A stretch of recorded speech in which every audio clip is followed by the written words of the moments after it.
તો breaking news મળી રહ્યા છે। ભારતે જે પ્રકારે પાકિસ્તાનને જડબાતોડ જવાબ આપ્યો છે, જવાબી કાર્યવાહી કરી છે। જૈશ એ મોહમ્મદના આતંકી ઠેકાણાઓ ઉપર જે પ્રકારે બોમ્બ ફેંકવામાં આવ્યા છે, ભારતની જવાબી કાર્યવાહીના પડઘા પાકિસ્તાનમાં પણ જોવા મળ્યા છે।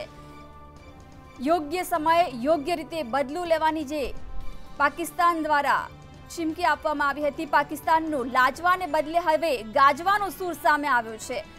એકલા અટુલા પાકિસ્તાને હવે લડી લેવાની ધમકી ઉચ્ચારી છે। ભારતે જે પ્રકારે જવાબી કાર્યવાહી કરી છે અને જૈશના આતંકી ઠેકાણાઓનો ખાત્મો બોલાવ્યો છે, તેના પડઘા પાકિસ્તાનમાં પણ પડ્યા છે।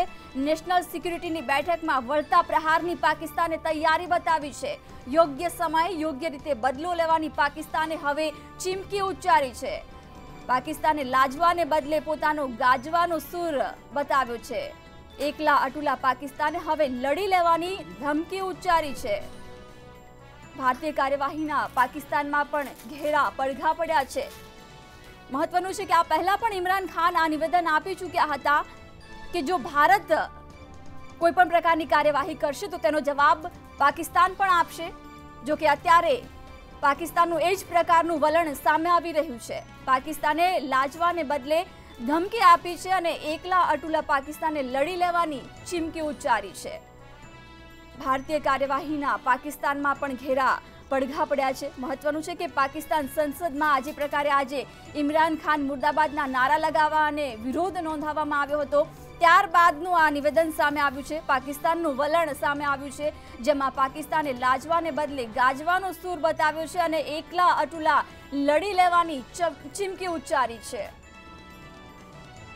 બ્રેકિંગ ન્યૂઝ મળી રહ્યા છે। ભારતીય કાર્યવાહીના પાકિસ્તાનમાં પણ જે પ્રકારે ઘેરા પડઘા પડ્યા છે, પાકિસ્તાને લાજવાને બદલે હવે ધમકી આપી છે અને એકલા હાથે લડી લેવાની ચીમકી ઉચ્ચારી છે। યોગ્ય સમયે યોગ્ય રીતે જવાબ આપવાની ધમકી પાકિસ્તાનને ઉચ્ચારી છે। એકલા અટુલા પાકિસ્તાને હવે લડી લેવાની ધમકી ઉચ્ચારી છે। મહત્વનું છે કે આજે સવારે જે પ્રકારે ભારતીય વાયુસેના દ્વારા જવાબી કાર્યવાહી કરવામાં આવી અને પુલવામા હુમલાનો જે પ્રકારે બદલો લેવામાં આવ્યો છે, અને આ જ અંગે વધુ માહિતી આપવા માટે અમારા સંવાદદાતા કામેશ ચોકસી આપણી સાથે ઉપસ્થિત છે। કામેશ, જે પ્રકારે ભારતે જડબાતોડ જવાબ આપ્યો છે પુલવામા હુમલાનો અને તેના ઘેરા પ્રત્યાઘાત પાકિસ્તાનમાં પણ પડ્યા છે, પાકિસ્તાની સંસદમાં પણ આજે ઇમરાન ખાન મુર્દાબાદના નારા લાગ્યા અને હવે જે પ્રકારે પાકિસ્તાનનું વલણ સામે આવી રહ્યું છે, પાકિસ્તાને લાજવાને બદલે ગાજવાનો સૂર દેખાડ્યો છે અને યુદ્ધ માટે તૈયાર રહેવાની ધમકી પણ આપી છે। જી જિજ્ઞાસા, આપને જણાવી દઉં કે હાલમાં જ મળતી જાણકારી અનુસાર પાકિસ્તાને લાજવાને બદલે ગાજવાનો સૂર વ્યક્ત કર્યો છે। ચોંકાવનારા સમાચાર મંતવ્ય ન્યૂઝ ઉપર દર્શકો સુધી પહોંચી રહ્યા છે, પડે પડની જાણકારી દર્શકો સુધી પહોંચી રહી છે। આપને જણાવી દઉં કે ભારતીય સેના, ભારતની જે વાયુસેના જે છે તેણે ગઈકાલે મધરાતે 3:30 વાગ્યાના સુમારે જે કાર્યવાહી કરી અને જૈશ એ મોહમ્મદ સંગઠનના જે પણ આતંકી ઠેકાણા હતા પીઓકે બોર્ડર ઉપર તેને 1000 કિલોના બોમ્બ બાઇન્ડિંગ કરી મોર્ટાર હુમલાથી તેને ધ્વસ્ત કર્યા અને આ હુમલામાં અંદાજિત 300ની આસપાસ, મે બી કદાચ 300 થી વધારે આતંકીઓ માર્યા ગયાના અહેવાલ સામે આવ્યા છે। તો જેને બદલે પાકિસ્તાન ભૂખલાઈ ગયું હોય તેવો સૂર સામે આવ્યો છે। સવારથી જ પાકિસ્તાનમાં સંસદમાં પણ હોબાળો થયો હતો। તો બીજી બાજુ પાકિસ્તાનના પ્રધાનમંત્રી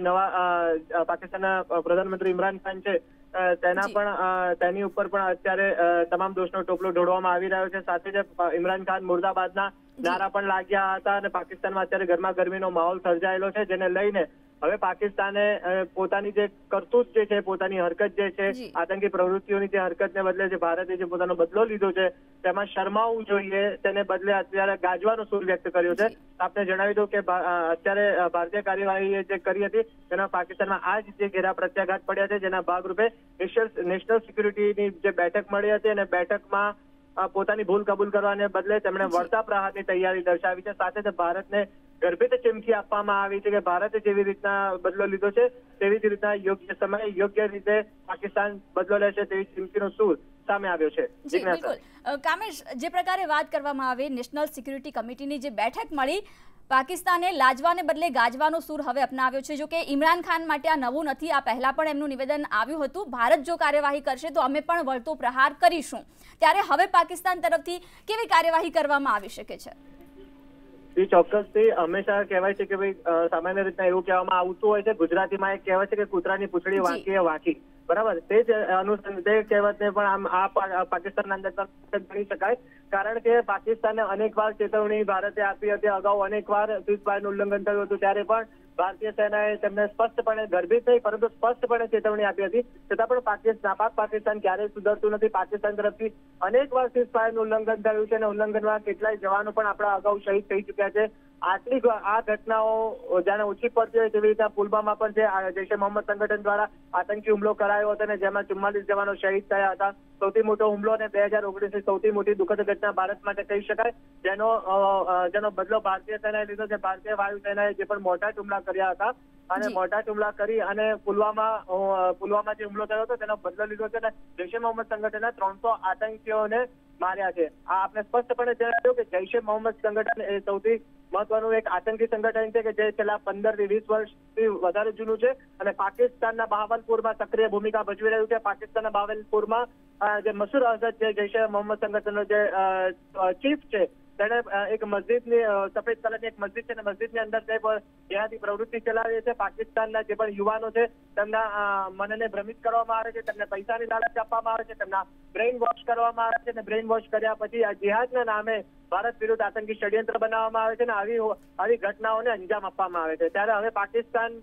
તરફથી પોતાની જે ભૂલ છે, પોતાના દેશની જે આતંકી ખોટી પ્રવૃત્તિઓ ચાલી રહી છે તેને ડામવાના બદલે પાકિસ્તાન ગરજવાની વાત કરી રહ્યું છે. જોકે ભારતીય સેનાએ અગાઉ પણ અનેક વખત સ્પષ્ટ કર્યું છે કે પાકિસ્તાની કમ્પેરિઝનમાં ભારતીય સેના ખૂબ સક્ષમ અને મજબૂત છે. આધુનિક ટેકનોલોજીથી ભારતીય સેના સજ્જ છે અને આ હુમલો કરાયો તે એક મોટો હુમલો કહી શકાય. ભારતીય વાયુસેનાની એક મોટી સફળતા છે ગણાવી શકાય. હજી પણ જો પાકિસ્તાન નહીં સુધરે, આ અનુભવોમાંથી જો બોધપાઠ નહીં લે તો હજી તેને ભોગવવાનો વારો આવશે. બિલકુલ કામેશ, ભૂતકાળમાં પણ ઘણીવાર પાકિસ્તાન સાથે વાટાઘાટો થયા, યુદ્ધ પણ થયા, પાકિસ્તાન હાર્યું, તેમ છતાં પણ નથી સુધરી રહ્યું અને ફરીવાર હજુ પણ એ જ પ્રકારે વારંવાર ધમકી આપી રહ્યું છે. જો સરખામણી કરવામાં આવે, ભારતમાં તો ઓલરેડી તમામ જે આપણા સેનાદળ છે ત્રણેય પાંખોને અને સરહદ પર તમામ સિક્યુરિટીને પણ એલર્ટ કરી દેવામાં આવ્યું છે. એવામાં પાકિસ્તાન પાસે હવે શું ઓપ્શન છે? પાકિસ્તાન શું કરી શકે છે? જી, એક સીધી વાત છે કે પાકિસ્તાન જે છે એ આવી કોઈ પણ જે પણ અગાઉ પણ એમણે કેટલી વખત ભારતને ધમકીઓ આપેલી છે અને નાના નાના છમકલા પણ પાકિસ્તાને કર્યા છે. જો કે પાકિસ્તાન જે પણ પોતાના ભારતની જો કોપી કરવા માંગે કે કોઈ પણ ષડયંત્ર રચે તો ષડયંત્રનો એને જડબાતોડ જવાબ મળશે એ નિશ્ચિત બાબત છે. આપને જણાવી દો કે આવતીકાલે પણ પાકિસ્તાની સંસદમાં એક ઇમરજન્સીની બેઠક સવારે બોલાવવામાં આવી છે અને એ બેઠકમાં પણ આ મુદ્દે વધારે વાટાઘાટ થાય તેવી પણ શક્યતા છે. કામેશ, આભાર સમગ્ર માહિતી આપવા બદલ. તો પાકિસ્તાને હવે લાજવાને બદલે ગાજવાનો સૂર બતાવ્યો છે અને ફરી એકવાર ધમકી આપી છે. એકલા અટુલા પાકિસ્તાને હવે લડી લેવાની ચીમકી ઉચ્ચારી છે. ભારતીય કાર્યવાહીના પાકિસ્તાનમાં પણ ઘેરા પડઘા પડ્યા છે. પાકિસ્તાની સંસદમાં પણ આજે પ્રધાનમંત્રી ઇમરાન ખાન મુર્દાબાદના નારા લાગ્યા હતા. ત્યારે પાકિસ્તાને હવે ફરી એકવાર ધમકી આપી છે. યોગ્ય સમય યોગ્ય રીતે બદલો લેવાની ચીમકી ઉચ્ચારી છે. આજે નેશનલ સિક્યુરિટી કમિટીની બેઠક મળી, જે બાદ પાકિસ્તાનનું આ પ્રકારનું વલણ સામે આવ્યું છે. ભારતે આજે જે પ્રકારે જવાબી કાર્યવાહી કરી અને પુલવામા હુમલાનો બદલો લીધો છે, જેમાં જૈશે મોહમ્મદના આતંકી ઠેકાણાઓનો ખાત્મો બોલાવવામાં આવ્યો છે અને લગભગ 300થી વધુ આતંકીઓનો સફાયો કરવામાં આવ્યો છે. અને આ જ કાર્યવાહીથી પાકિસ્તાન બોખલાઈ ગયું છે અને નેશનલ સિક્યુરિટી કમિટીની બેઠક મળી અને ત્યારબાદ પાકિસ્તાનનું જે પ્રકારે વલણ સામે આવ્યું છે